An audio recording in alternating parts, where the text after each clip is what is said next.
এক বছরের মাথায় আবারও বেইলি রোডে বহুতল ভবনে অগ্নিকাণ্ডের ঘটনা ঘটেছে। ক্যাপিটাল সিরাজ সেন্টারের লাগা আগুন ঘণ্টাখানেকের প্রচেষ্টায় নিয়ন্ত্রণে আনতে সক্ষম হয়েছে ফায়ার সার্ভিসের কর্মীরা। এবার প্রাণহানি না ঘটলেও আহত হয়েছেন অন্তত ৩৫ জন। ভবনের বেসমেন্টের জেনারেটর থেকে আগুনের সূত্রপাত হতে পারে বলে ধারণা করছে ফায়ার সার্ভিস।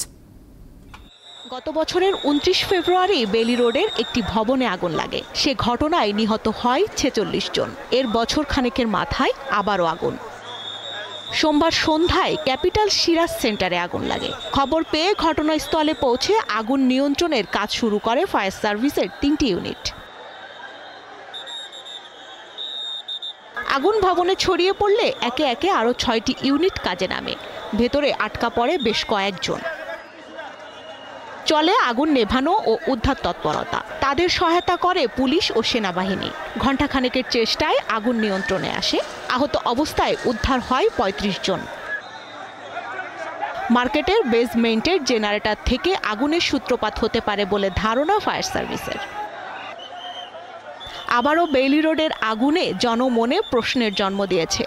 তারা চান ফায়ার সেফটিতে সর্বোচ্চ জোর দেয়া হোক। স্বস্তিকা সিংহ, দীপ্ত সংবাদ, ঢাকা।